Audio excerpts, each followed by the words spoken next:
about to start a very special event. I imagine we'll have more students joining in a few moments, but anyway, let's start in time. I'm really honored to welcome Professor BINOD KHADRIA from the Global Research Forum on Diasporas and Transnationalism. We've been working together since 2020, and this is almost like a dream come true because we have him from India all over here. Some of you may remember that he was supposed to be here in February, but due to political circumstances, he had to cancel his in-person talk. He had a virtual talk, a very enlightening one. You can see it on our networks. We've been working with this forum, the GRFDT, for 5 years. We are trying to establish a memorandum of understanding with CISAN. It's been a difficult task, but anyway, we are not, so to say,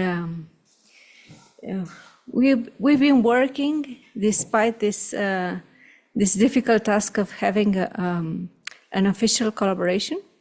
We already edited one book in Spanish, which is Migración y Desarrollo, with another professor from India, Sadananda Sahu. We had 2 virtual conferences together. One of the conferences was in 7 languages. It was quite a big event. And we had a collaboration with the IOM and many, many other opportunities of collaboration. We met in Toronto physically in 2023, I think it was. And he gave a talk hosted by the Monk School of Global Affairs and Public Policy. And this is like the story. We also have a research project at UNAM, at CISAN. It's called Communication and Diaspora Diplomacy, Perspectives at the Context of Reception in the Americas, Europe, and Asia. He's part of this project with other researchers from India and Europe and the US. And this is why we're welcoming him here. We have a funding, of course, from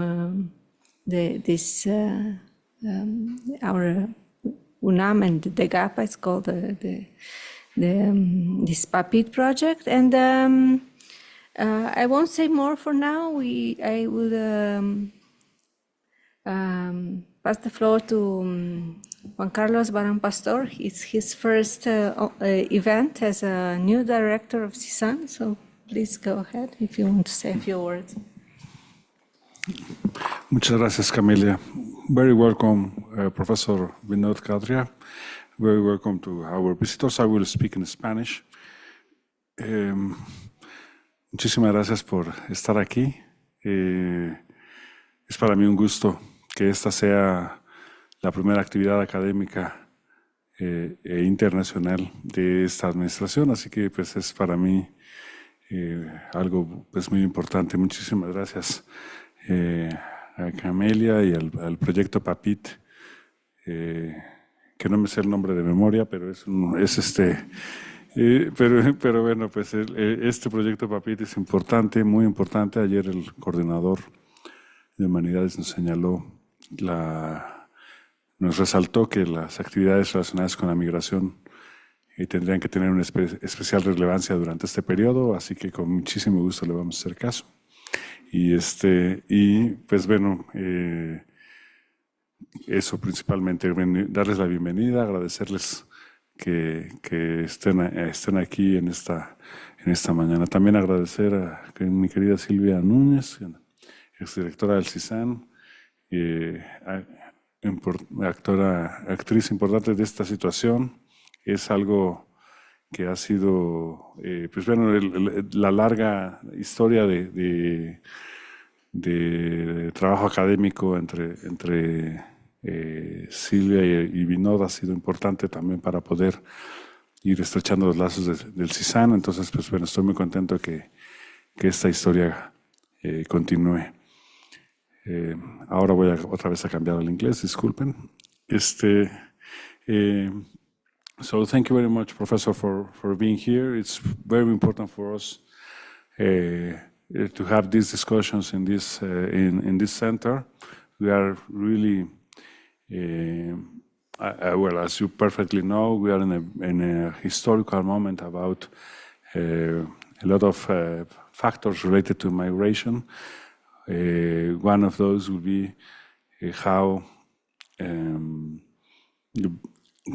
best practices for attracting immigrants have been done. There is a lot of debate, as we have learned in the PAPIIT.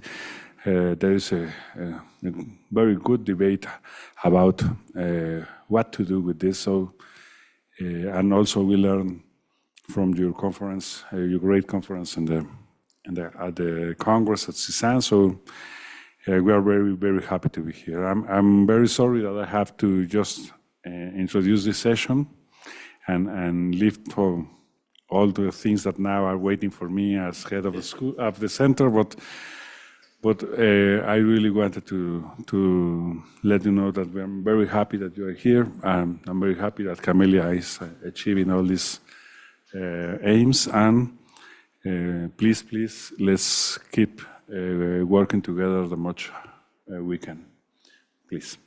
And thank you very much. And well, let's start with the first international event of this administration. Thank you.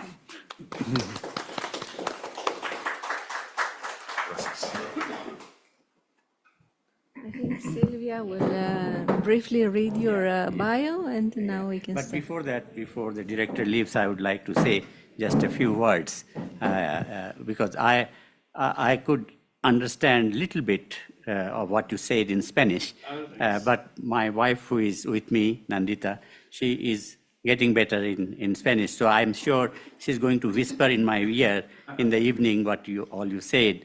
But I understand also the summary that you said in English.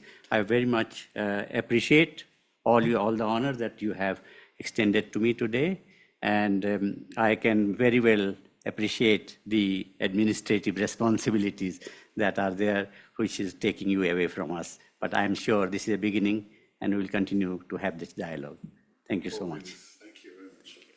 Thank you. Okay. Thank you.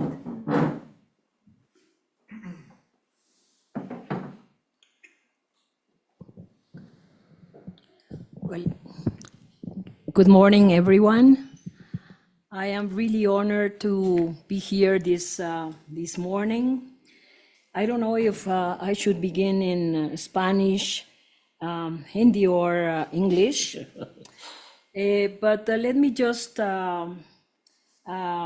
thank Camelia for inviting me to be the moderator of this relevant session, and welcome Professor BINOD KHADRIA, which, by the way, began working with CISAN many more years before he even met Camelia. When was it? 2015, I think, 2015. No, we met before in Shenzhen, right? In China. Exactly. In China, and that was paving the way for me to come at 2015. Yeah, so it's a long way. Yeah.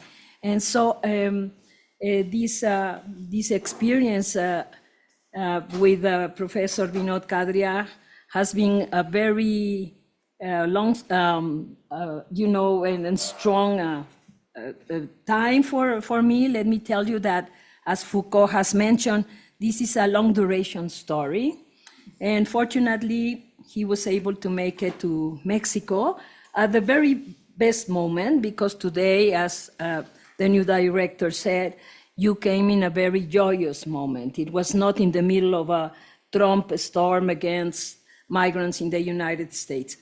So I think I'm going to read BINOD KHADRIA's curriculum before he starts his presentation, so that you and the audience online can have a closer look to all the job he has been doing on migration. He has been considered one of the top researchers in the world addressing migration.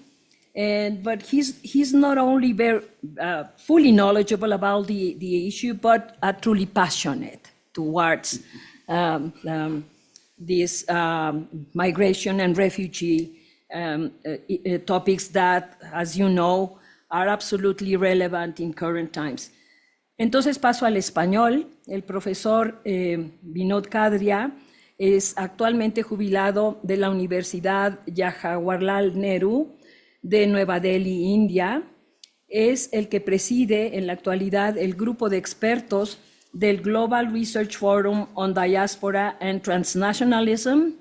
Fue investigador visitante en universidades de enorme prestigio como la de Singapur, la de Pensilvania, la Universidad de Sussex, la Universidad de Georgetown y de Melbourne.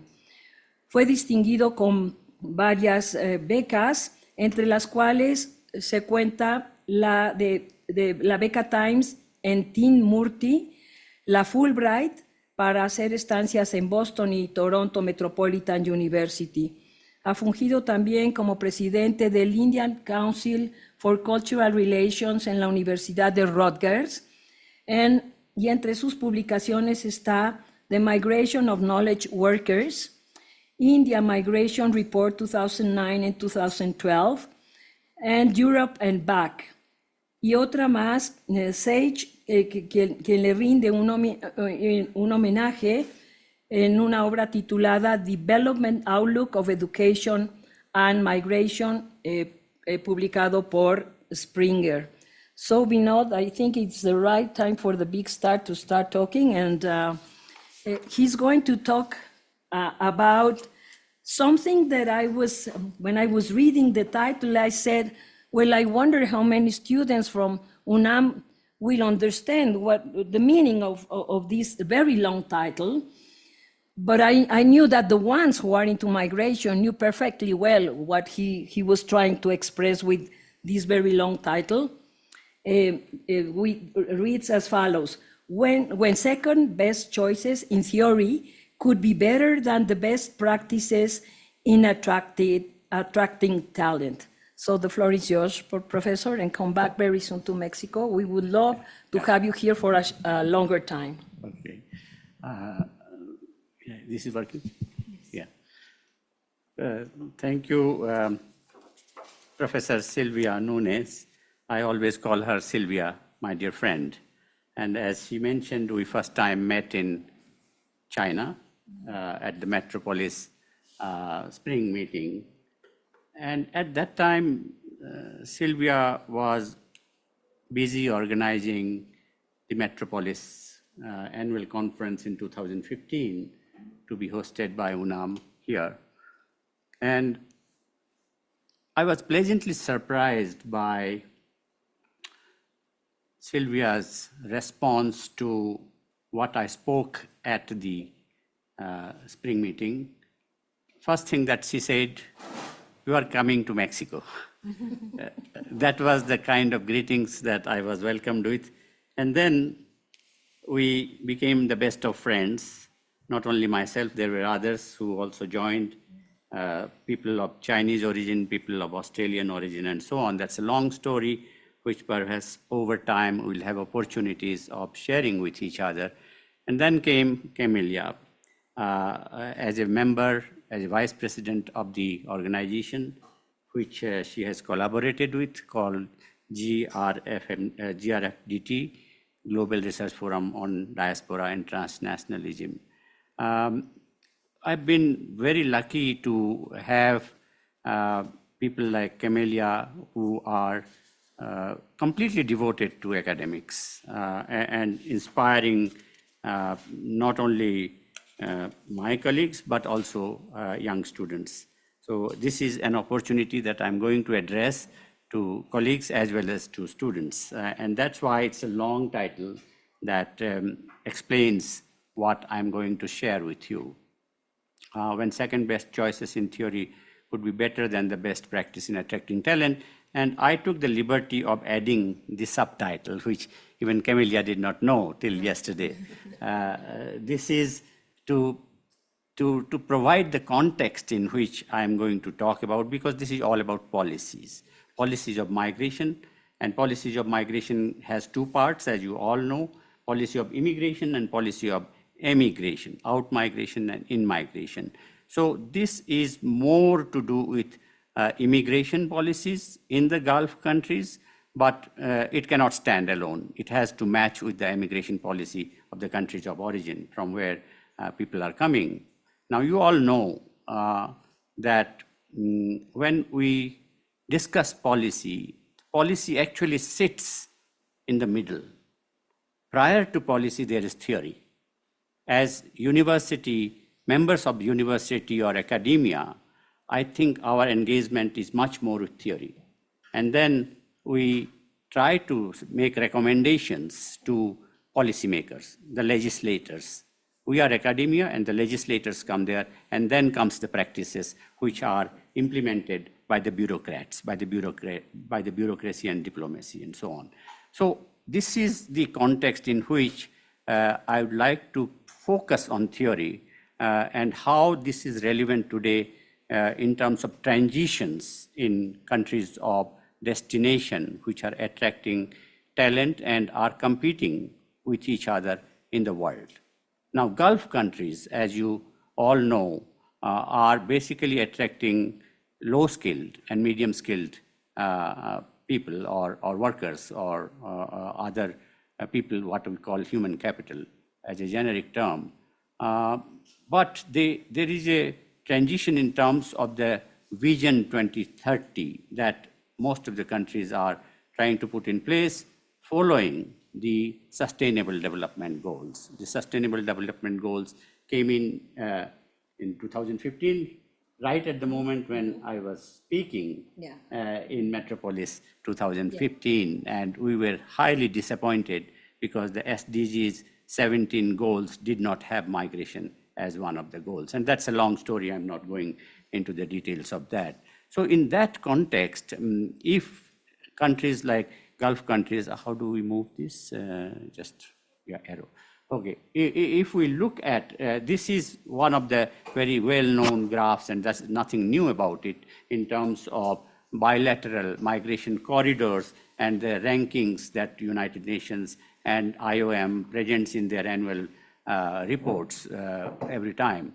So what is significant here is 2 of the 3 prosperous Gulf countries occupy high ranks in these 20 bilateral migration corridors. These are India, United Arab Emirates, UAE, which is, I think, of course, Mexico is at the top. Mexico, United States is at the top in terms of numbers. We have at the 4th place, India, United Arab Emirates, and then we also have India, Saudi Arabia further down. In between is India, United States of America. So if we look at this, the 3 countries that I have picked up, third one is not in this list because it does not come in the 20 top bilateral corridors, is Qatar. So we have UAE, Saudi Arabia, and Qatar. If we try to look at these, the question today is, are they content with these high rankings in terms of appearing in the 20 top corridors? Are they happy? Are they, or they are making changes? And that question needs to be addressed. If they are not happy, then what is the path that they should follow? And I think theory provides us some of the answers.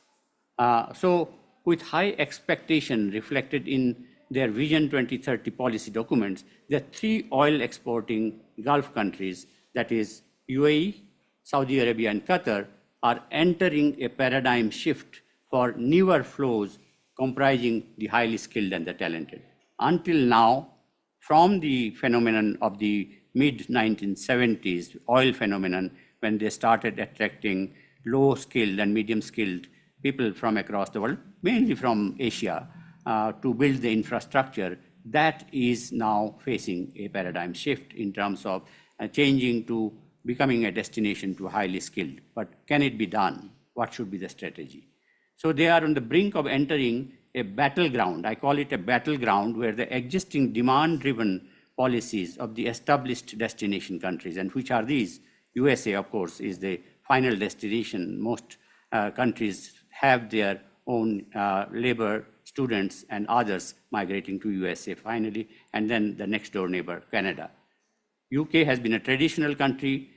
Colonial migration had started there, and then came European Union countries you have, and then on the in the Pacific you have Australia and New Zealand as very important destination countries.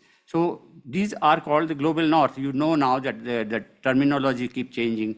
We earlier used to have backward countries and forward countries, and then developing countries and developed countries, and now we have global north and the global south. So they are determining the actual global flows of high-skilled Indian migrants. Who determines? It is the global north countries, the United States, Canada, UK, EU, Australia, New Zealand, and then there are other countries like Singapore and so on. So who are these highly skilled people? And we do have classification, ILO classification is there, and then there are many other classifications. I used to refer in my book that you mentioned is the Peter Drucker classification between knowledge workers and service workers, which Peter Drucker had predicted in 1960s that would, at the turn of the century, the global workforce will be divided into two categories, the knowledge workers and the service workers. Now, I'm not going into deconstructing the components of who the knowledge workers are and who the service workers are, but we have a new term now at the hem of affairs are called STEM professionals. And STEM is is an acronym for science, technology, engineering, and mathematics. But now an A has been added there. STEM has become STEAM. Arts has been added there, but I have used the traditional term only. And what is happening? How are STEM professionals and STEM students through the global talent war attracted? What is the form of the market? If we look at different forms of the market, I think you don't have to be an economist to understand what the forms are. We call it perfectly competitive market. That means there are many sellers and many buyers. That is perfectly competitive market, but there are distortions in the perfectly competitive form of the market, and we have monopoly, we have monopolistic competition, we have oligopoly, oligopolistic, monopsonistics, and so on, the whole range of market forms. So we need to understand what is the form of the market through which human capital is, within quotes, traded for incoming immigration and outgoing immigration. So this is imperfect monopsonistic competition to attract highly skilled STEM professionals through a global talent war. The strategies are there, whole number of strategies are there. I'm not going to elaborate them, but we can certainly discuss them later on at the Q&A time. This is a very comprehensive table that I have created about India being the largest source country of low and medium skilled migrant worker stocks in UAE, Saudi Arabia, and Qatar, the three countries that I picked up. And this is little dated because this is 2023 data. We are in 2025. We have recently got the 24 data now. IOM and UN data are there. So as per 23 data, there are 35 million Indians abroad. Half of them have become citizens of the countries of destination, and half are still holding on to Indian citizenship. India does not allow dual citizenship, so one has to give up. I think Mexico does allow dual citizenship. So the 6 countries that are at the top are the Gulf countries, the oil exporting, petroleum, GCC countries. This is Gulf Cooperation Council. Countries are there, and the top 3 ones are the one that I'm talking about. You can see the classification, NRI, non-resident Indians. Means they are no longer resident in India, but they're still Indians. Mm-hmm. And the second one is persons of Indian origin, PIOs. So they are people of Indian origin, but they are no longer Indian citizens. They are citizens of the countries of destination, so they are foreign citizens. And if we put them together, then the last column is a combination of the both. So if you look at the numbers, you can see the GCC total number is 8 million, 8.85 million, and the citizens of the Gulf countries of Indian origin is a very minuscule, small number, 27,000 only. So it's insignificant. most of them are still Indian citizens. Look at, you see, Malaysia and Singapore are in between, but I'm not talking about that. You can also look at those numbers, but look at the bottom of the picture. These are the developed countries, the global north countries. Germany is added here as a representative from the European Union. And you see that the people who have become citizens of those countries are in larger numbers. Whereas non-resident Indians who are still holding on to Indian citizenship are a smaller number. And the latest news is that because of the kind of present times that we are discussing, the director also mentioned, Sylvia mentioned, and Camelia also indicated, we are in changing times. And in these changing times, it is a news that increasing number of Indians are giving up Indian citizenship. They are becoming Americans, they are becoming Europeans, they are becoming Australians, and so on. So these are question marks that we need to deal with. At the very bottom, you have the world figures. So these figures are telling us stories. The figures are always, they carry stories behind them. So we need to decipher the stories, understand the stories, and then only the data becomes interesting. Otherwise, they are very boring, numbers that are there. So it is therefore imperative that the three Gulf countries in the global south, because Gulf countries are also part of the developing world, would be poised to jump into the fray by taking initiatives to devise similar, comparable, and competitive immigration policies to actualize their vision plans, Vision 2030. They have to get into competition with these global north countries, starting with the United States. Are they going to be able to do that? That's the question. Could any of the old wisdom of theory in the frontier edges of interdisciplinary research, because migration is very interdisciplinary. You will find your colleagues belonging to different disciplines, political science, economics, sociology, history, law, and so on. You name it, and all of them are working. So you have to willy-nilly become an interdisciplinary researcher, cross the boundaries of your own discipline. So if we look at that, then we need to understand what theories are relevant, and that theory can come from any of the disciplines. And could any of the old wisdom, not necessarily the latest theories, there are theories which were, given by economists, by sociologists, by political scientists, maybe 50 years ago or 100 years ago. Are they still relevant? That's the question. And whether this will take us away from the conventional route and still expect to succeed. So on an intellectual plane, in our bid to know what I would prefer to call migration justice, because if certain countries monopolize the world's human capital, then that leads to injustice. We have to be in an equitable world. So migration justice is at the center of the objective to be achieved. And if we need to do that, then let's explore the old wisdom of interdisciplinary theories by a select few economists come sociologists. Interestingly, if you look at the life history of these theoreticians, you will find some of them changing their disciplines midway. They were sociologists, became economists, economists became sociologists, and political scientists became, law experts and so on, for examining several new policy recommendations. And this is one of my favorite caricature. I think Camelia is familiar, Sylvia is familiar, and those who know me must have seen, oh, this is an old, old picture that BINOD is sharing. But I am sharing this because it remains relevant all the time. This is 1917, at the time when United States Congress was debating this literacy test act, that if the migrants coming to the United States are not literate in the English language, then they will not be allowed to come in. And you can see the symbolism that is being used here. This is a wall. We have been talking about walls many times. Mexico, United States wall, the Trump wall is, I think, perhaps the most recent one in history. But this literacy test wall is from this caricature was from the Immigration and Naturalization Service statistical yearbook, and it's placed in the library of the Congress.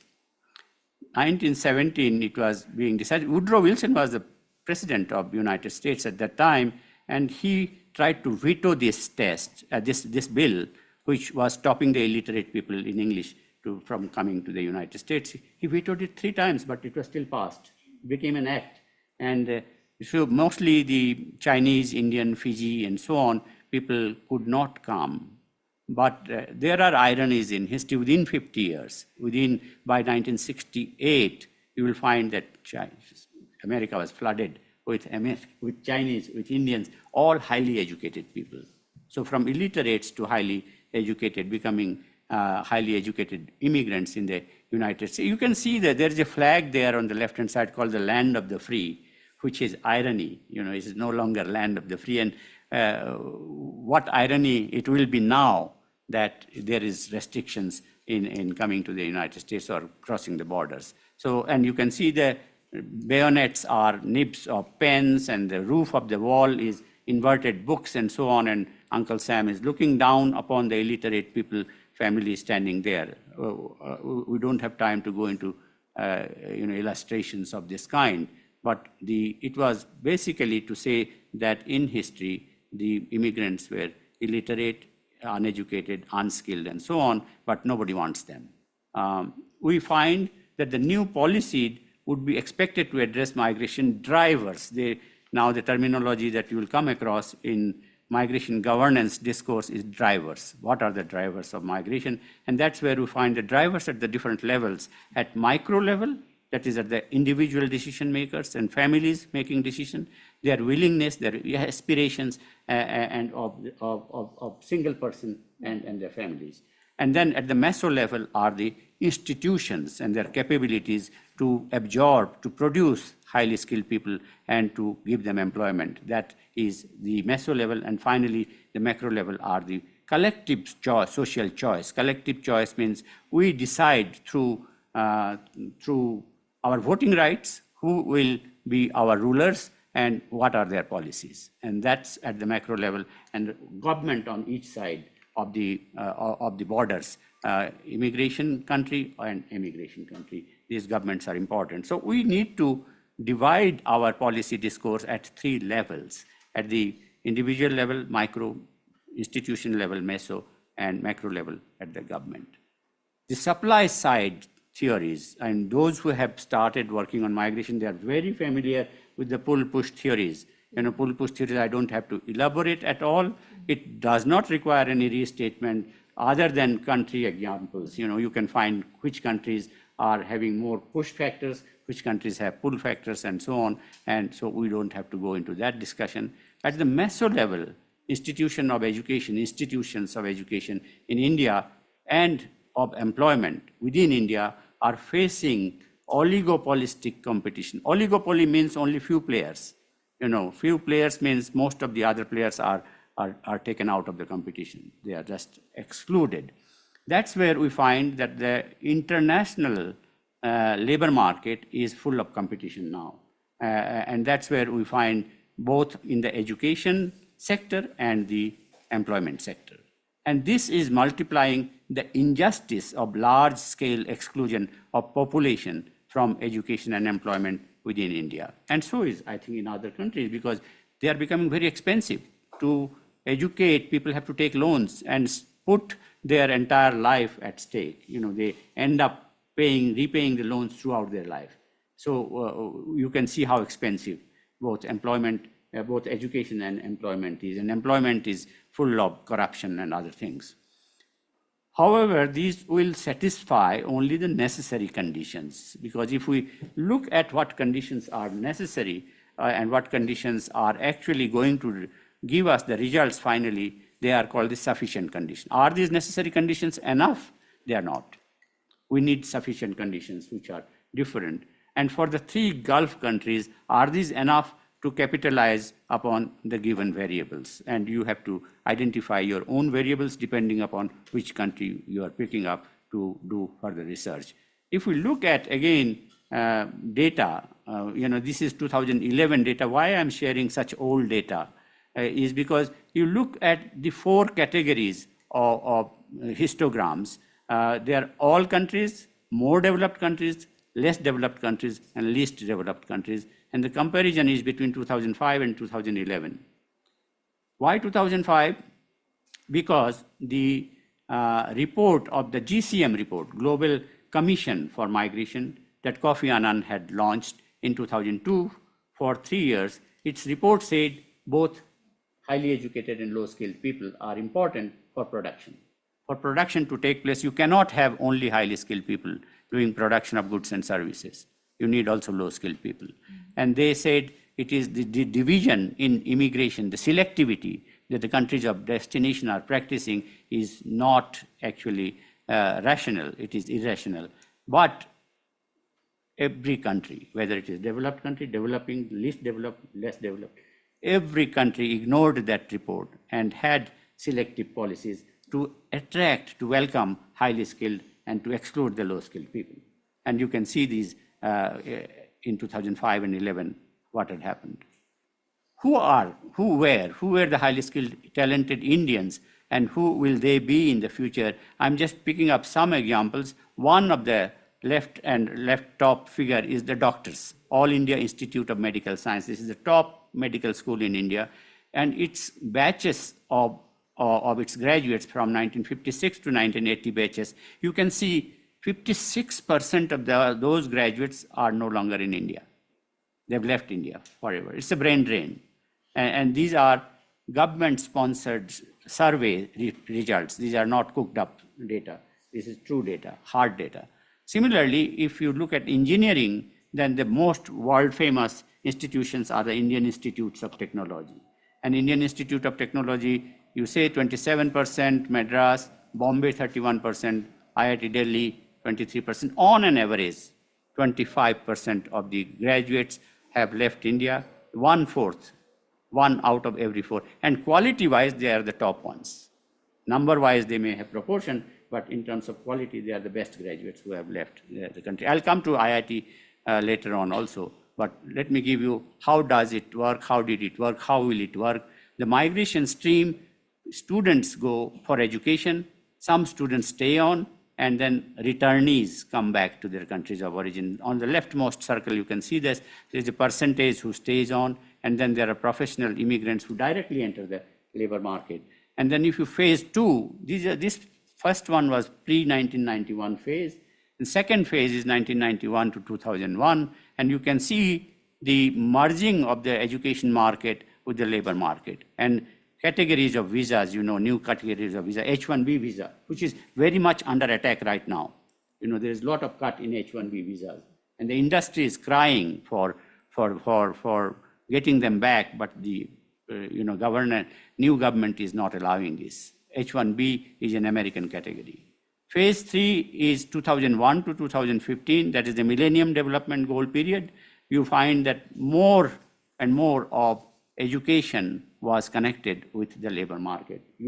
If you take a graduate degree in Mexico, you get the priority to enter the Mexican labor market. If you are from Canada, if you are a Canadian graduate, you enter the Canadian labor market with a priority, so on for America and so on. So this OPT extension, optional practical training, was for the graduates of those countries of destination to stay on, search for jobs, and then remain there. And then there are whole categories of what subject. If they are science background, then it is 3 years. If it is arts background, 2 years, and so on. Again, this is, and the fourth one is in speculation.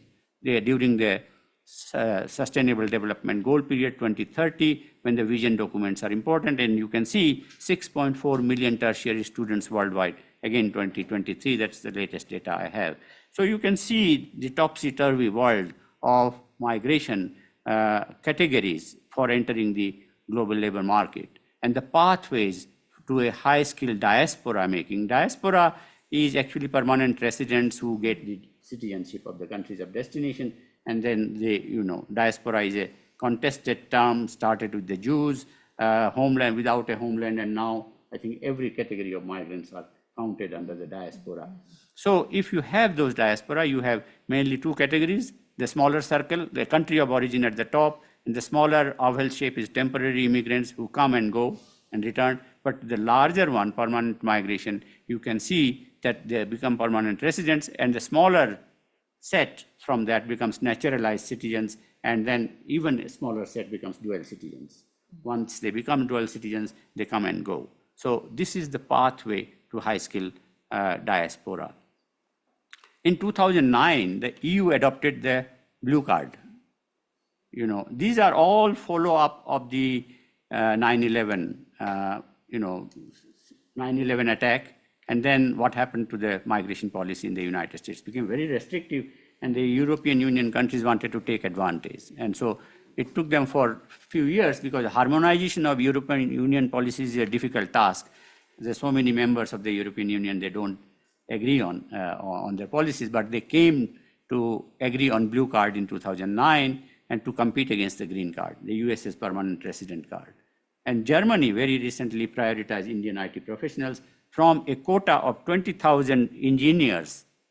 Suddenly, it jumped to 80,000 per year, last year, that will be given. And the whole of European Union is now focusing on Indian students. They want to recruit them young, give them education, give them Marie Curie fellowship, and so on. But they are very, very limited numbers of fellowships. The rest of them are being paid by banks, bank loans, by parents savings, and so on. So there are wheels within wheels that you see.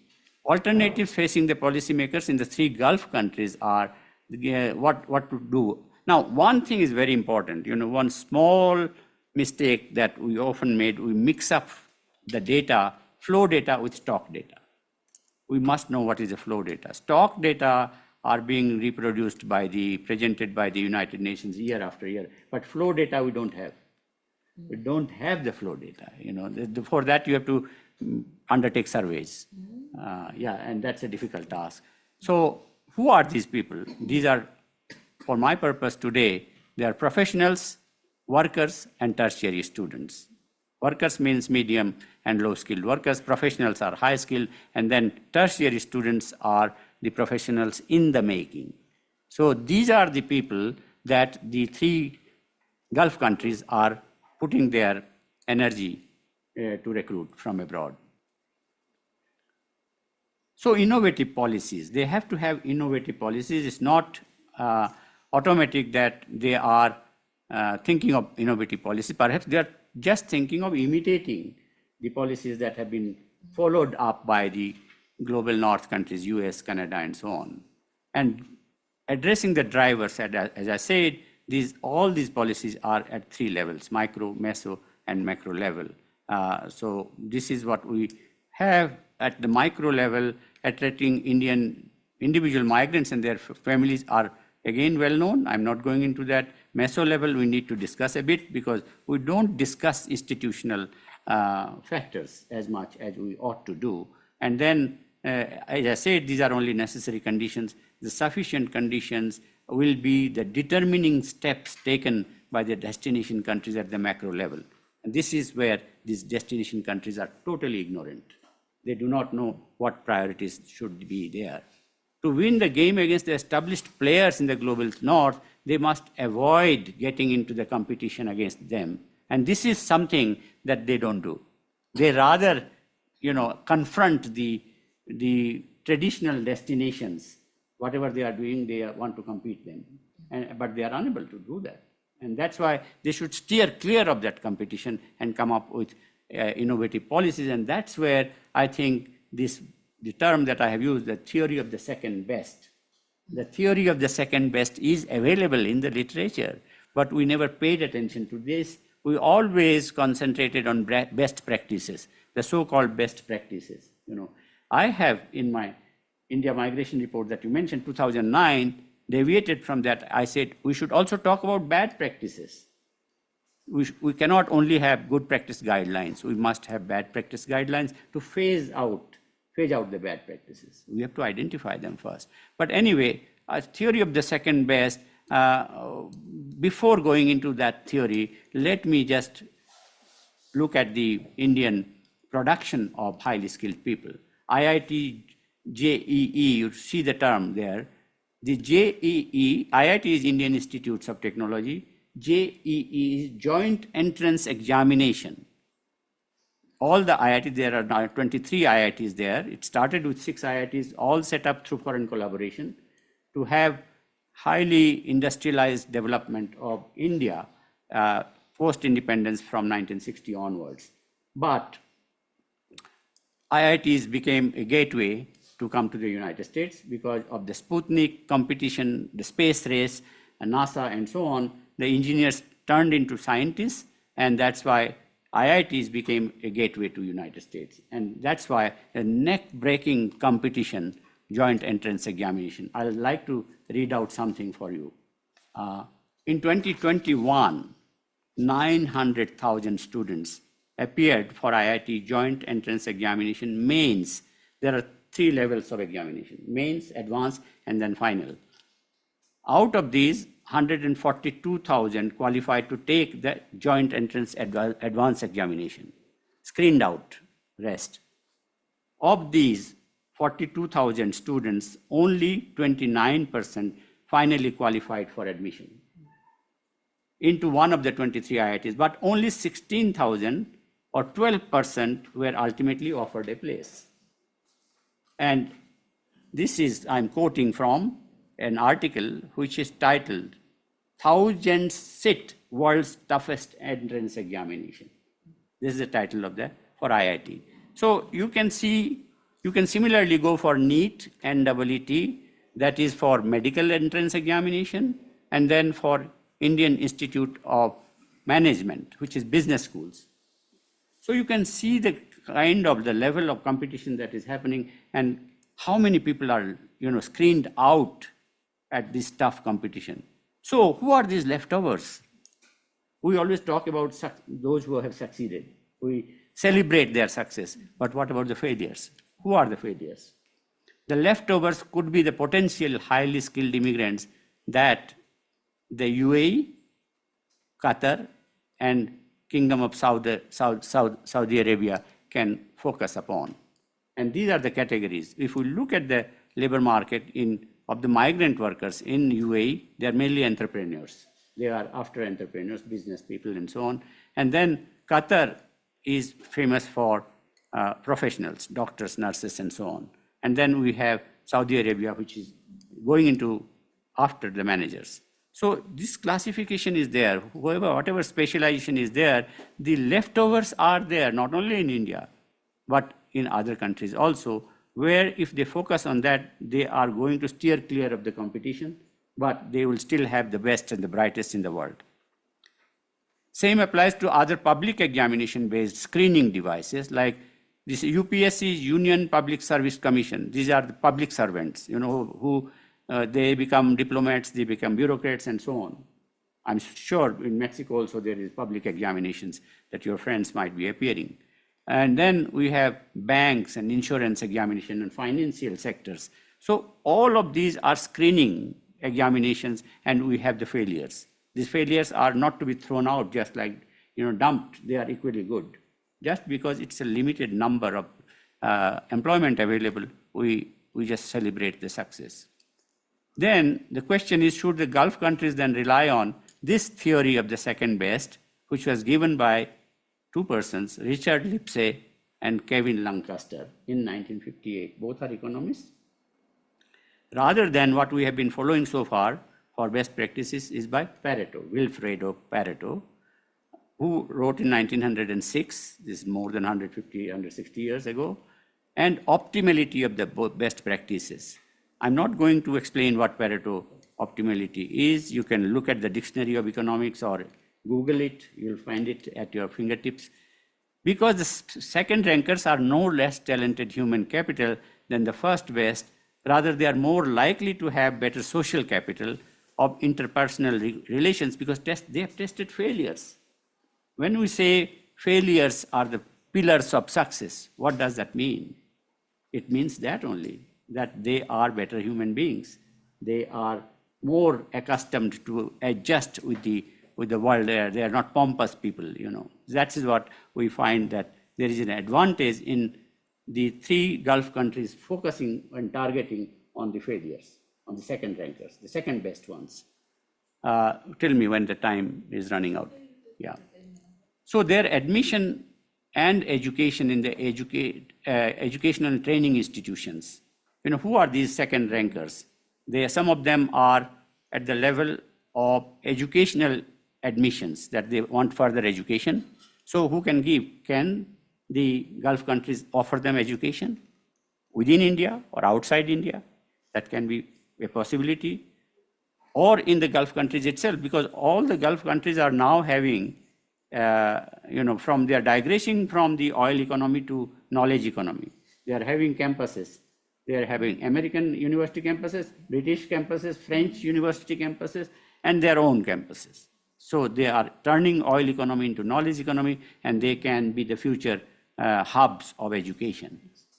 Even in third countries, they can send these people for education, sponsor them, either as an efficiency-tied aid. This can be in the form of aid, foreign aid, to educate people because it needs money, in exchange for a collateral that they will work in the Gulf countries for a number of years after they graduate. And this is a model that is followed by some countries. Singapore follows this country. It gives fellowships and then in exchange wants you to work there for 6 years. You cannot get out of that bond unless you pay the entire money back. Or egalitarianism. It can be just a welfare-oriented policy that we educate 100 people, we will get 20 in our country. The rest of the 80 people will increase the level of welfare all over the world. And that's egalitarianism. That can be general for everyone or specific, particular. To promote equity in access to higher education, I'm talking of India, but it is equally applicable to Mexico or other countries which are countries of origin.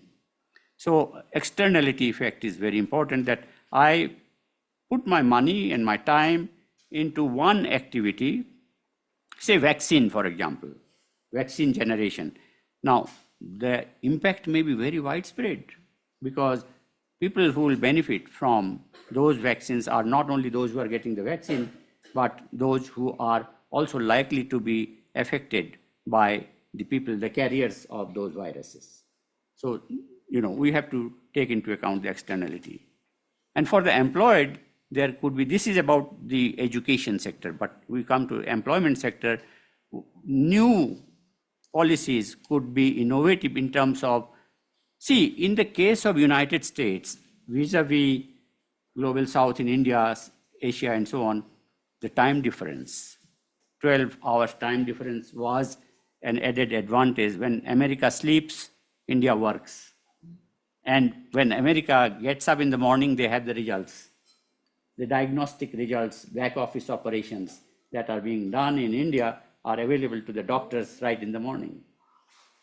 That was the time difference. But I'm just thinking out of the box there for the Gulf countries, it's not 12-hour difference with Gulf countries, but season, it's scorching hot region, scorchingly hot region. Summer is very, very scorchingly hot. So what they can, flexi time employment can be given so that these people are moved, because multinational corporations have offices all over the world. And they can place them into cooler regions when Gulf country is under summer. And in the winter, they can come back and work in the Gulf regions. So these are out-of-the-box policies whereby flexi time operations can come to rescue. What would be the outcome? The outcome would be enhancement in productivity measured in terms of per hour productivity, not per year, per hour productivity. So again, we don't have time to go into the details of that, but I will say these recommendations are to be experimented with even low probability of success, because the high value of success, even if one particular case is successful, that can pay for the 99% of the failures. The value can be so high. So the probability game can be, you have to, as researchers, put yourself into the shoes of policy recommendations to the governments, not only in the Gulf countries, but your own country also, and give them these explanations so that they can understand. So this can outweigh the cost of uncertainty if it clicks. So UAE, Saudi Arabia, Qatar need to spread their proverbial eggs in different baskets of strategies and for creating a win-win situation. It's a win-win situation for the countries of origin and countries of destination, not only brain drain, whereby the countries of origin suffer.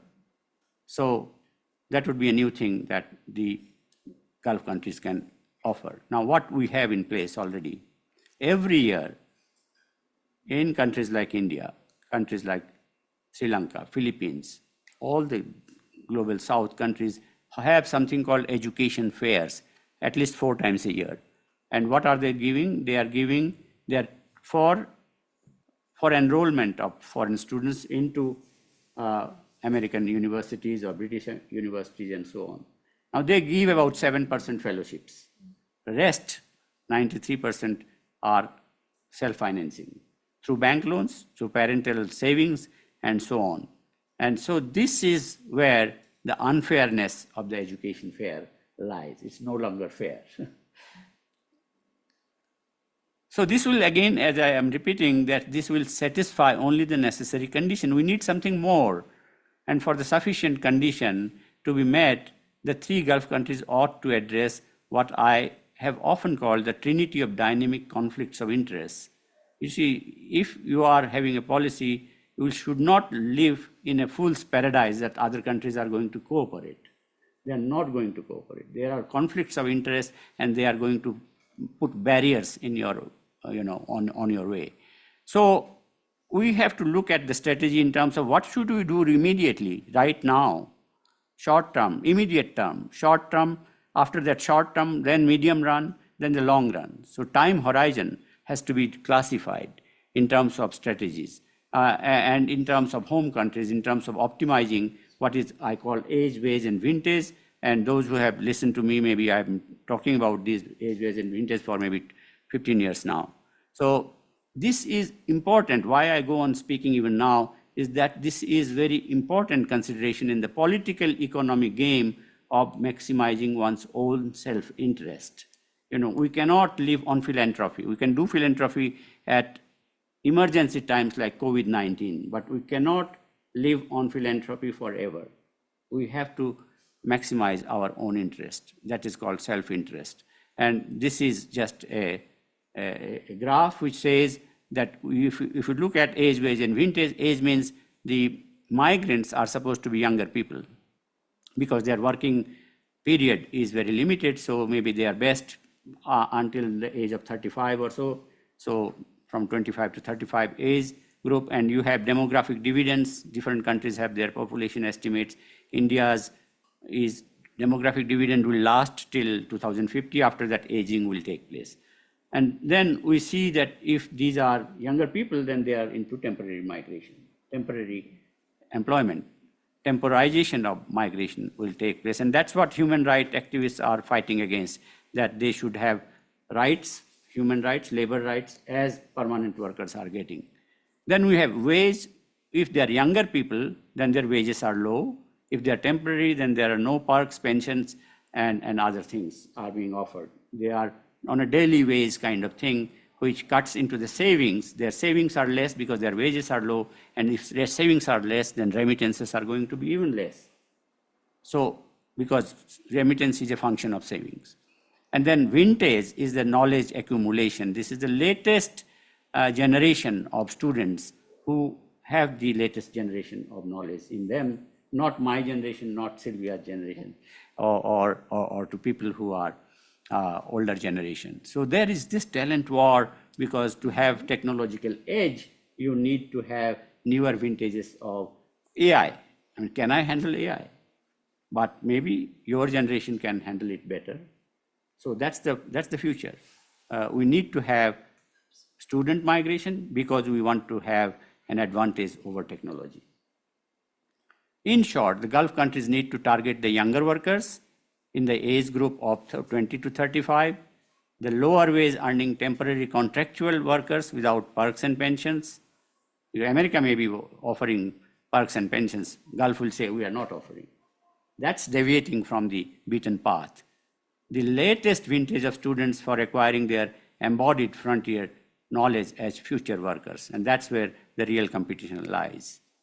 Having chosen the appropriate and preferred model, the 3 Gulf countries would be called upon to assist the types of preferences and point system based on their educational qualification, income levels, occupations of the target immigrants, and so on. This is what we face. You apply for visa, you apply for express entry in Canada.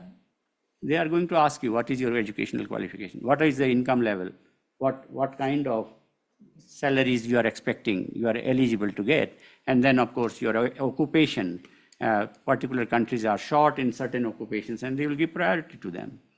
So the 3 Gulf countries must set their respective priorities for granting the eligibility to the relevant classes of admission into the country, and then being issued the type of visa linked to the condition of entry and residency rights or by length of stay in the country. We don't even discuss these because it is all shrouded in the mystery of sovereignty that the countries of destination don't allow this discussion to take place on the UN platform. They say this is, untouchable. We will not discuss visas. So whether it is for permanent migration, temporary migration, whether it's for citizenship or not, all these are question marks. And those question marks have to be answered by the Gulf countries if they want to come out with a strategy. And most appropriate classification of occupation in the era of what I call Peter Druckers, knowledge workers, or service workers, these categories have to be classified vis-a-vis the visas, types of visas that will be given, not just talking about them in a vacuum. And then they ought to pursue the theory of the second best for identifying the target human capital in relevant classes of occupations under a preference system or a point system. Say, Canadian point system or Australian point system are very well known. USA follows a preference system, not a point system. So we have to find out what newly innovating countries like these 3 countries in the Gulf, or there may be new countries coming up, or Mexico itself may want to turn into a destination country for highly skilled, then what should be this point system? We have a model already there in place for many, many years. ILO's ISCO 08, International Standard Classification of Occupations. That's the full form. Why 08? Because it was presented in the year 2008. That's how it is, and you can Google it, you will find what these are. There are tables after tables of classification, but the top 3 tiers are comprising managers at the top, then entrepreneurs, then the professionals. And you can bring them into the discourse in terms of policies and practices if you pinpoint what are the categories that I need. So immigration selection streams of preference or point system has to be very practical in terms of vis-a-vis ILO standard classification of occupations, or one can come out with one's own new classification. So I will say perhaps your informed research based on what discussion we have today, you can perhaps steer your research in that direction of making recommendations to countries of destination who want to have a paradigm shift and focus on talent migration, immigration.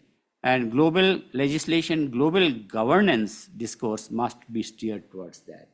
It cannot be just put under the wraps and priorities being decided only by the traditional countries of destination. And finally, I share 4 very simple tools with you. These are from textbook economics. First level of textbook economics. First one on the left-hand side top is a very simple diagram of supply and demand, because the supply and demand leads to equilibrium price, and at that price, the market clears. Whatever is supplied is demanded. And you can see the red color is the demand. If the price falls, then demand increases. That's why it's downward sloping. Supply is inverse. The blue one, if price rises, then supply increases. If I'm willing to pay more, then production will go up. The next one on the right-hand side is what is called production possibility frontier. It answers the question what to produce. Now there are 2 examples here. On the vertical axis is wine, and the horizontal axis is apples. Apples and wines. If you have to choose between apples and wine, then this curve is the frontier that can give you different combinations of apples and wines. And if you are on the frontier, then you are using up your entire capacity to produce that amount of a combination of apples and wines. And now you can change that apples and wines into guns and butter and so on, and things like that. Third one on the left-hand side at the bottom is called isoquant. How to produce? How to produce? Through technology intensive or labor intensive, capital intensive methods of production or labor intensive methods of production. That is what this gives us, because on the vertical axis is capital, on the horizontal axis is labor. And these two combinations give us the same level of goods and services. But we have to, depending upon our population, the quality of our population, we choose whether capital intensive or labor intensive. These are by and large. If you actually put your data onto this, then you will get accurate examples. And we can see that the red curve is a lower one, and the blue curve is higher one. The higher one, every point on the higher one will give you more. So that is how the combination of the how to produce. And then we have the last one, indifference curve and the budget line. This is the Pareto optimal best and the Lipsey-Lancaster second best. See, the budget line is the straight line where you have apples and bananas I'm giving here. You exhaust all your resources, whatever be the budget, your annual budget, you're spending that budget along that line in either producing apples or bananas at the intersection of the vertical or horizontal axis is 0 and 1. In between, it is a combination that you have so much of apples and so much of bananas. Now, the ideal combination is the one which is touching the curve in the middle. The middle curve is touching at a red dot that you can see. That's where you exhaust your budget and you get a level K2 level of production. That is ideal. Now, that is the Pareto optimality best combination. Other people, traditional knowledge will tell you no other point will give you better than that or equal to that. But it is the Lipsey-Lancaster second best points, which are two. That the lowest indifference curve is intersecting with the budget line at 2 points. Can you see those 2 points? This one here, yes, and this one here. Yes. And it is equivalent to this. Exactly. So without going for the first best option, with the second best option, you are still better or equally better off than the best practice can give us. These are some basic references. You can take a picture of this because it's not easy to remember them, but these are the basic readings which will give you a start. And you can see Pareto had written in 1906, Manual of Political Economy. Manual means what? Hands-on guide. Wilfredo Pareto was a sociologist to begin with. He turned into an economist, a welfare economist. Lipsey, Richard, and Lancaster Kevin, the general theory of second best, and it published in Review of Economic Studies. It's not easy to publish in that journal. You know how tough it is to get accepted. So that is one. And then Talcott Parsons, if you are sociologists, it's a name that everybody knows. Pareto's central analytical scheme, he wrote on that. And this was in an edited book edited by Kamik in 1991. And Parson and Edward Shields towards a general theory of action, not recommendation of policy, not recommendation of theory, but action, practice. And then Joseph Schumpeter, I think everybody knows Joseph Schumpeter. I worship him. He is my ideal. Capitalism, socialism, and democracy. Creative destruction. Innovations bring creative destruction.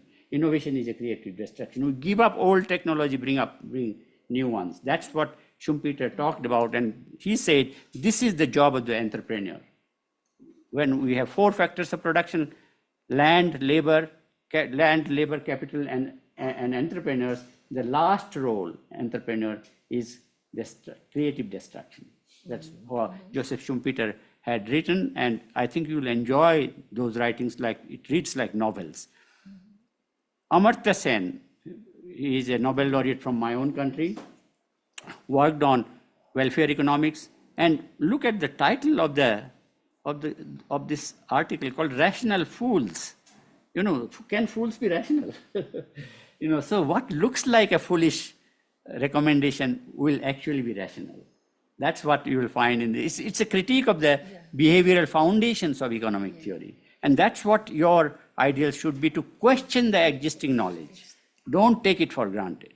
That's what it should be. And Tapas Majumdar, my own PhD supervisor, very low profile. He was a teacher of Amartya Sen. Amartya Sen was his first student. I was his last student. He's no longer alive. But look at the rationality of changing choice. That's an example that he gave, that today you may like pop music, but tomorrow you may like classical music. Is that contradictory? He said no. Over time, it's a transition, and both are consistent with each other. Thank you very much.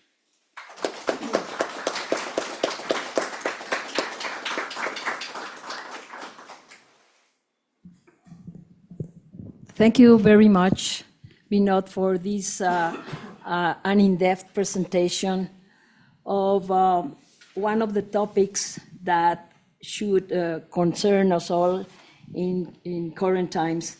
Let me just mention some words regarding your presentation, specifically because you mentioned at the very end the case of Amartya Sen, which wisdom I will always remember with only one phrase, when he mentioned that poverty was really a lack of freedom.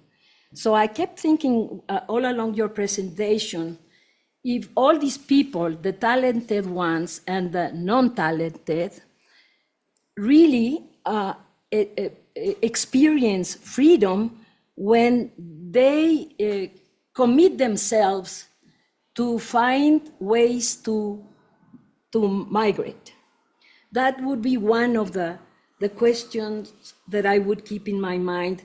You touch many things that struck me, because I truly believe that we do not know really where this sort of, and I won't ever call it neoliberalism, because I think that is beyond neoliberalism, but talking about capitalism as a very, very savage instrument that is truly driving the whole world as of today. So I really do not know where this savage capitalism is really driving us to right now. I think that that could be a question that we should all ask ourselves, because you said that you were talking about human capital and sellers and buyers, and I kept thinking, well, we have been treating human beings as merchandise. And that is, for me, absolutely nonsense. That we discuss in many forums over that basis, which we should oppose openly. The other question that I kept thinking along your presentation deals with all these theoretical approaches. I think that I would like you to explain to me if human beings have the possibility of creating new theories along the way of such uncertain times. How is it that we can test these theories in the real world? Because there is another issue, another component. Do we have the funding for doing that? I have read a very interesting recent publication of a Chinese professor that is an emeritus professor in one of the top universities in China, saying that what the social sciences has been doing as well as the humanities, creating all these theoretical models, is to have the young population exhausted, thinking and rethinking, but not having the abilities to interact with all these policy-making process, which is in the hands of the bureaucrats, really, not in the academics. Academics can present all these interesting formulas, but at the very end are the politicians, the ones that decide what sort of regulations or policies are going to be implemented. This is exactly what is the case in the United States.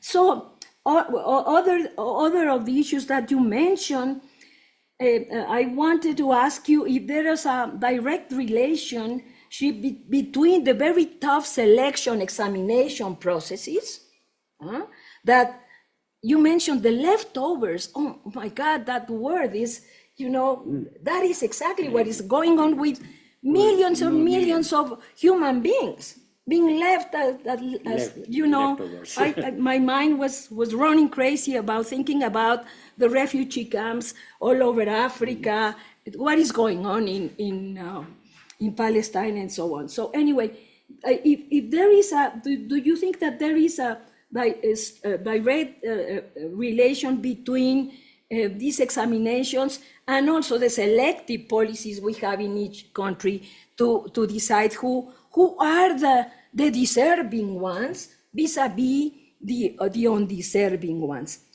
For me, this has been truly so meaningful exposition on your side, and I really wish that we could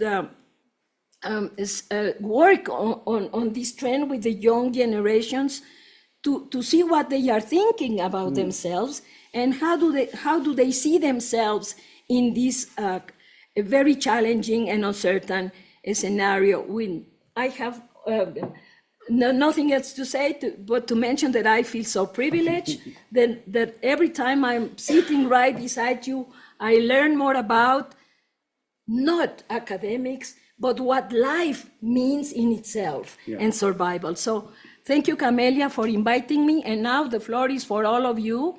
And we hope to hear from many voices on that side to interact with our professor and friend, BINOD. Thank you and congratulations, BINOD. Thank you. Thank you, Sylvia. Congratulations, dear friend. Please, questions? I have a question. Good morning. My name is Victor Villarreal Cabello. I'm really glad to be here, first of all. I think that here in Mexico have a similar situation. Talking about history with Echeverría, we have an interesting researcher who was Jorge Bustamante. He has this idea that came from the academia, and he tried to talk about how to instrumentalize the population that is already in United States, but that have some really good relationships with our country. So this idea of the second best, for me, it's really interesting. So I have two questions. The first one is, where comes from this proposal? Because, and if it comes from the academy, how the context or how it could be construct a political will for try to finish this purpose. Because, for example, in the case of Mexico, the problem is that Echeverría wants to return to the Bracero program, and he forget the purpose or the proposal of from Bustamante. So that's why I have that question. Thank you. So you said two questions, but I found only one. Maybe the first one is if this comes from the academy. Academy, Or okay. from where? Okay, we'll Thank come to that. We'll address now or we'll collect some? Is someone else? Okay, then we'll take two questions and then, Yeah, two questions. yeah, two in a row and see. Yeah. Okay. Por Well, favor. nice to meet you, Professor KHADRIA. And I would like to ask you something related with young professional or young skill people, because now we have here a group of bachelor students in this side, and they can see that the domestic infrastructure can employ them. So they have to ask other options in other countries. So based on this idea, I would like to ask two questions. The first one is, what is the role of social networks or other media to spread ideas about micro, meso, and macro level for migration? For example, in micro level, talking about aspirations, I think in the idea of soft power and how, you know, we build these values about what is prosperity or growing in professional terms, and we have to migrate to one of these central countries to achieve this goal. And the second question is, I can realize that this is the consequence or the inertia of colonialism practices and relationships. As Doctora Núñez said, it is more than neoliberalism or capitalism. We have a long history of this kind of relationships, and it is possible to reconfigure or break these kind of relationships to have other fair relationships between peripheral and central countries? Mm-hmm. Thank you. Yeah, should I? Yes, Should I please. address this? Well, before I answer the two gentlemen here, I would like to respond to what Professor Sylvia said. I think these are issues which are, and you referred to Amartya Sen and talked about his, poverty and then questions of measurement of poverty, and so lack of freedom. Poverty is a lack of freedom. Yeah, thank you. Poverty is a lack of freedom, and this very relevant question, are the talented ones free to take their decisions? Are they not part of those who lack freedom? If I have understood your point correctly. I think there's a very thin line which actually distinguishes these so-called talented people. Are they free in that sense, or are they also lacking in freedom? I think they are also lacking in freedom. Look at the number of hours that they have to work. It's almost like 24/7. So where is the freedom? Where is the leisure? Where is the value, the things that you value in life other than work and income? Is there space for that? That, I think, is a hallmark of what we call success. Success itself is a question mark. And that's where I think it raises age-old questions again in terms of terminology. Now, you mentioned about human beings and human capital. Now, what is the origin of the term human capital? Why did it come? Where did it come from? It comes from the definition of capital itself. Capital is a produced means of production. That human beings have produced machines, that's capital. They have portfolio investment, money, that's also creation by human. It's not gift of nature. It is not population. Population is a gift of nature, which is primary definition of labor. And as a distinction from that, capital is a man-made entity. It's not a gift of nature. And that's why when those pioneers who talked about education and health, which lead to increase in the productivity of labor, they wanted to bring it closer to the term called capital. And that's why they combined the term human capital. Now, nobody can say that this does not question the use of the terminology. Is it value-free? It is not a value-free terminology. It's actually deviating from being human. It's turning human beings into machines. So that question has no easy answer. But we must flag this question time and again, like you have done.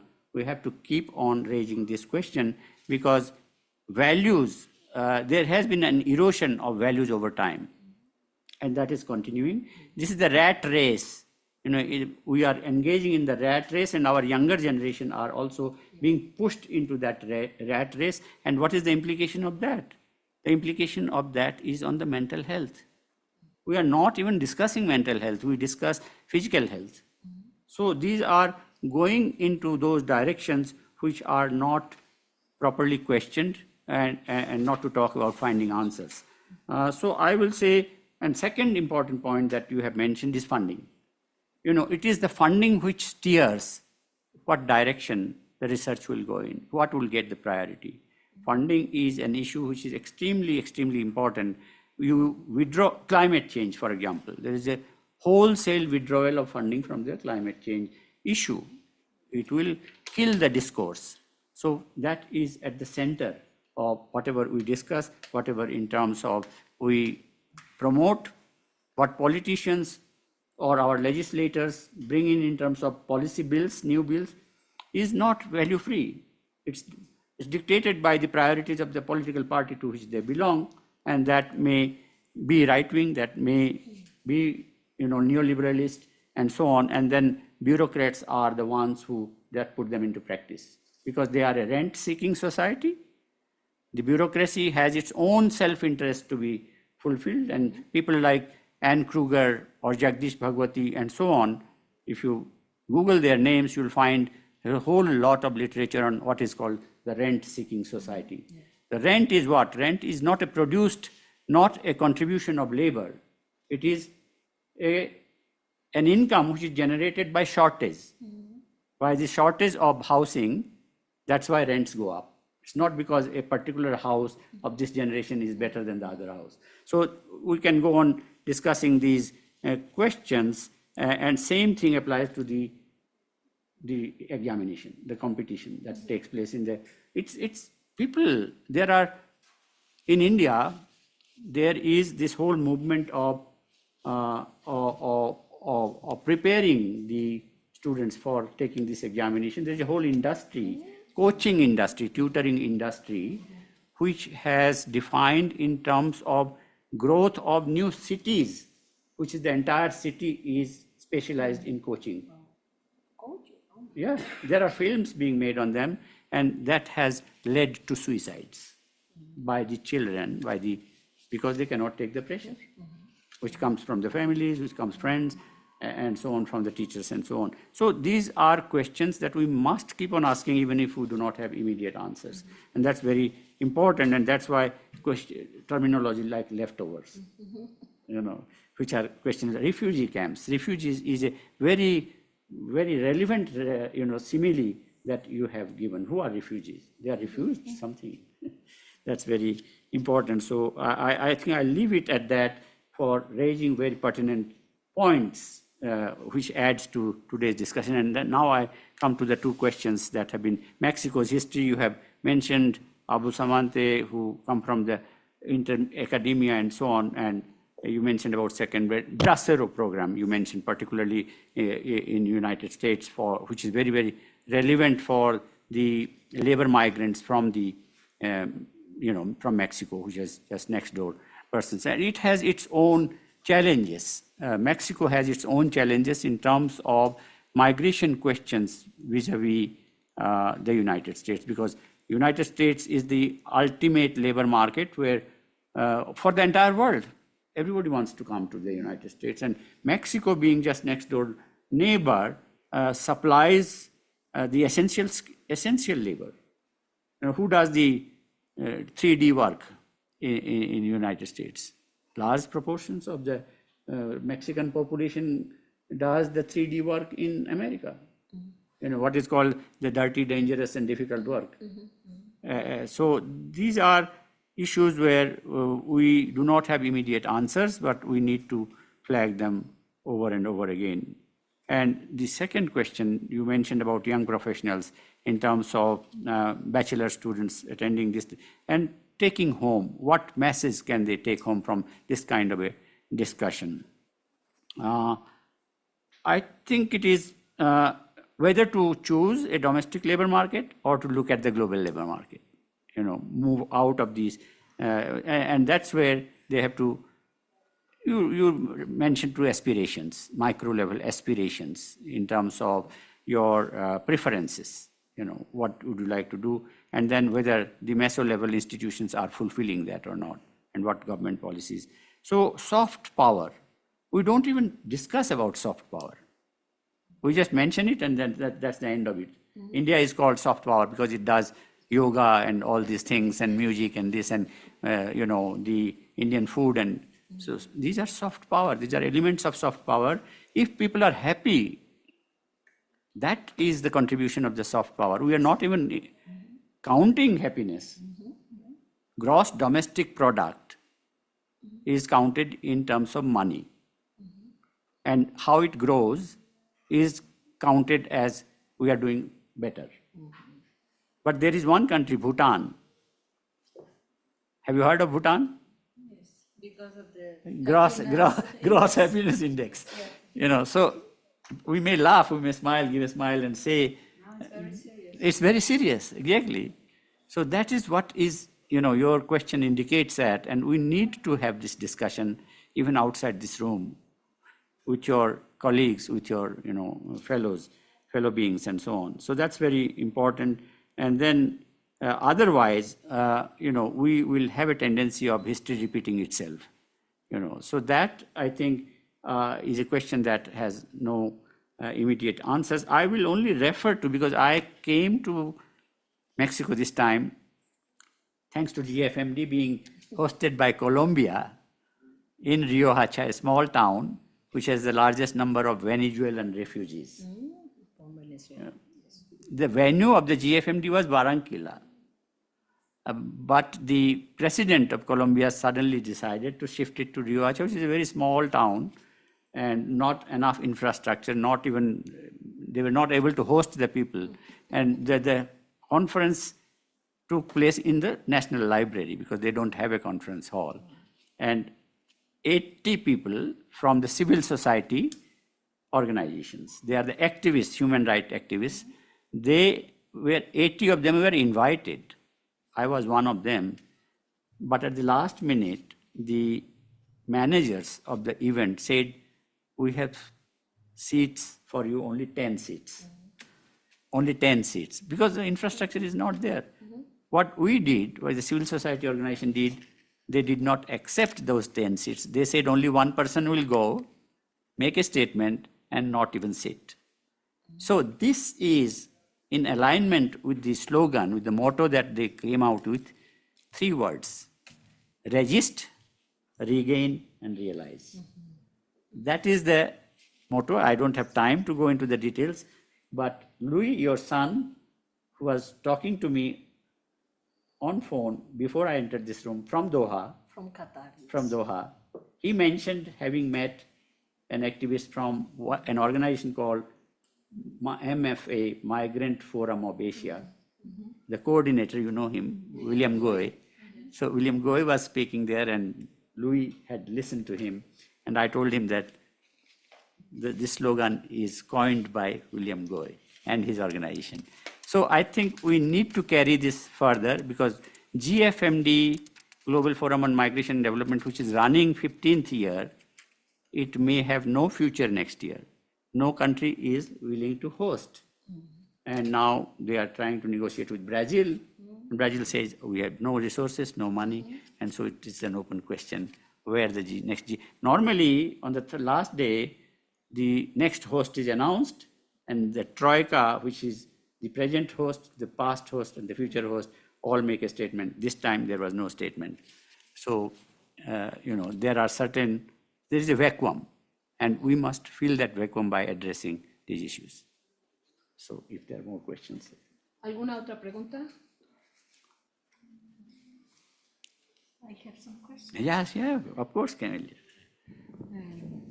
Well, of course, I learned a lot, and maybe it's so good for us to hear a different perspective. We are always hearing about North America, sometimes about Europe. And this topic is very important because we always compare with India and China in terms of attracting or sending talent abroad from Mexico. And so this is a way to hear from a different region, and also comparing is a way to learn, okay? So because I have so many questions, I will just take two. I was thinking about this trade-off that you mentioned between the Gulf countries. If we compare the Gulf countries and the West, I've done some research with intellectuals displaced in the Gulf countries, and they mention how they could practice their jobs there, highly skilled, like the jobs and professions that took years to prepare, and they could practice in the Gulf countries. But they were not free. They were quite well paid, even maybe better than in the US or Canada, but they were not safe in terms of what would happen the next day. They were not sure if they would have a job in 1 month, or if they could get, maybe if they got into conflict with a boss, they would be, sent away. And that's not possible in cases of political migration. So there is a trade-off. They also mentioned the impossibility to be recognized as refugees or getting citizenship in the Gulf countries. They would be forever temporaries. And that's good for young people because they are young. They can, be there for a while and then return. But it's not good for well-established professionals. So in North America, sometimes talents get bad jobs, underskilled jobs. They have freedom, and I don't know if they still have freedom in the America that we have today, the US, but still they say they have more freedom than in the Gulf countries. They are discriminated, but they still get some rights to citizenship. So my question is, can we call it a second option, or maybe the second best option is the best option? Maybe it becomes the first option in terms of practicing their jobs and their professional. And then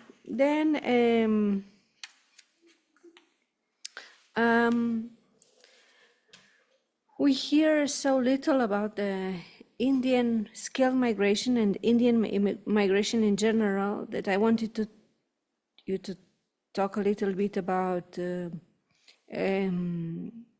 contemporary Indian migration, its relation to colonialism, and how the US and the Americas are perceived in India, and what happens with remote work, because sometimes the IT workers can work from India and they don't need to migrate, and how is even immigration is even maybe it becomes a second option. They don't have to immigrate to practice our work for the US.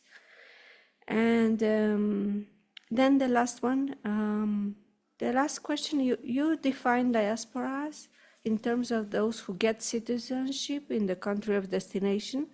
I wanted to ask you if we consider or we can speak of an undocumented diaspora, those who are abroad but don't get citizenship visas or whatever right to be in their countries of destination. And I would leave it here now. Yeah, very, very good questions. Or points, I'd say, are not only questions, they are important points. Yes, I think we need to, your first point itself, that to recognize that we are today discussing something which is not stereotypical, in terms of we are always discussing about the West, but today we discussed in the context of the Gulf. And similarly, maybe tomorrow we'll have another speaker here who will talk about Southeast Asia or the Pacific, South Pacific island countries and so on. So we need to choose our region of discourse in a way that sheds new light on the phenomenon, on the issue. So that's a very important point you have made.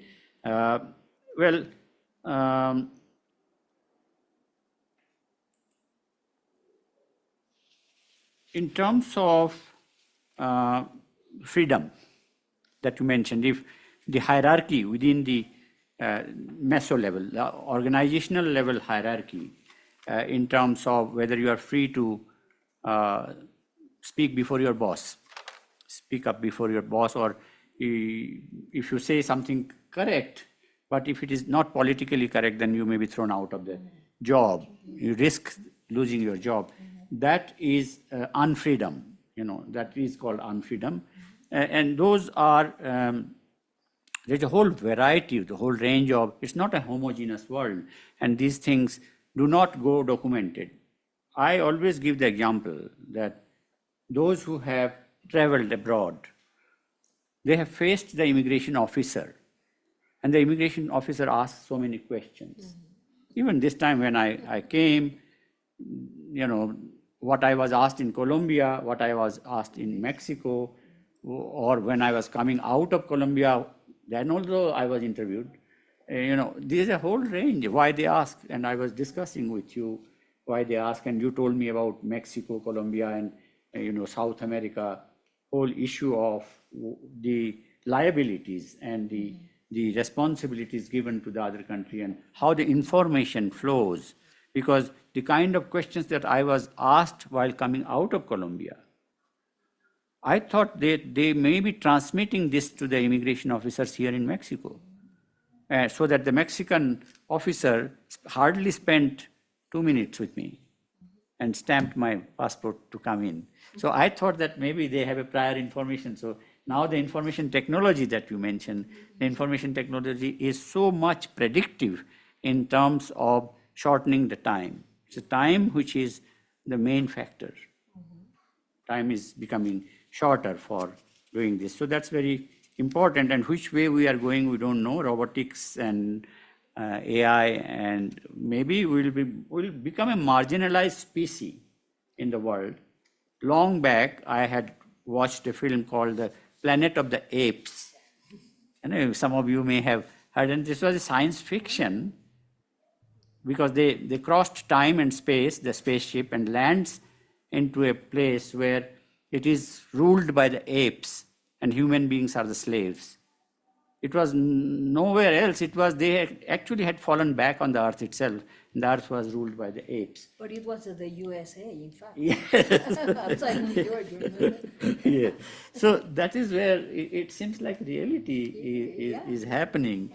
So we can perhaps think in those terms, what would be the future of migration? Because migration is going to stay. People are going to remain mobile, and that is where the question of citizenship, the question of being temporary migrant, permanent migrant, so on, that you mentioned is important. It may be okay for younger people, as you mentioned, to experiment for a while, but for mature people, it's going to be challenging because they have families, they have children, school-going children, and so on. All these displacement are going to be important in their life. Comparing America with Gulf in terms of rights, well, Gulf, certainly America was the ideal democracy, always compared with India as the two largest democracies in the world, but we have question marks for both now. I'm not saying it's only for the United States, it's also there are question marks in India now. So that's where we are heading to, and in that context, perhaps when I recently visited Gulf, I went to Riyadh and Jeddah, I somehow felt that they have more human rights than we are asked to believe. that they don't have human rights. So they have started talking about this, and academics are playing major role there. So there are paradigm shifts that are taking place. But let me come to your last question, remote work. Remote work, you are saying the immigration is not necessary. They can do the job from home country and do. But why are they looking for going to, is it only money? Or is it a lifestyle? If you look at the lifestyle, then working from home, remaining in the home country, and getting the money, salaries being paid, comparable to that can get you very high standards of living, can that make that pothole on the road disappear? Because that pothole, I may get into that if there is no electricity. There's no light on the street. Yeah. Or there may be my women friends who may be raped in the darkness. Are they safe? So there are, the remote work is not a solution to human aspiration for betterment of life. That will continue to haunt us, and people would still migrate even if they get the best of work opportunity with best of pay and so on. And that's why we find that so many heads of the CEOs of the Google or Amazon or so on are migrants. Migrants, some of them are from my country, some of them are from your country, and some from a third country. So I think this is still an open question. Yeah, if that satisfies your questions. I would like to give free announcements. But Entonces tú cierra, ya cierra tú. So, three things. I would like to thank Iman and Professor Raj who are listening in on YouTube. And maybe Vijay, I'm not sure. It's very late in India. Yeah. So these two academics from GRFDT, they are in Canada and the US, so they can join us. So the other two announcements are a book that will come out maybe in December or next year. It's on diaspora, diplomacy, and communication. It will be in Spanish, and it actually opens with Professor BINOD KHADRIA's chapter. So if you want to read more, this book is in Spanish. Oh, you have got it translated? Yes, we did with the help of some students at the project, and well, it's a big project, and you will enjoy it. And the last is about the workshop on Thursday. You may have seen the poster outside on the networks.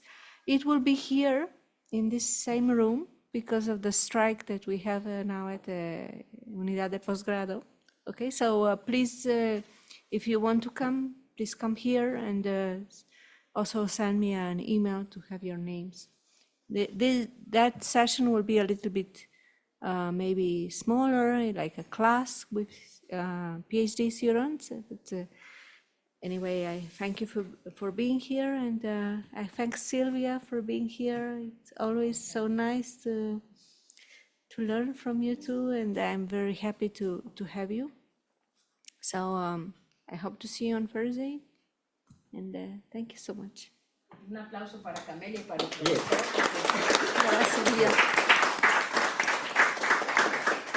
They are the ones that made the magic. Made the magic. Camelia has made the magic happen because I was excluded from coming to Mexico. Now the next magic for you and Anita is that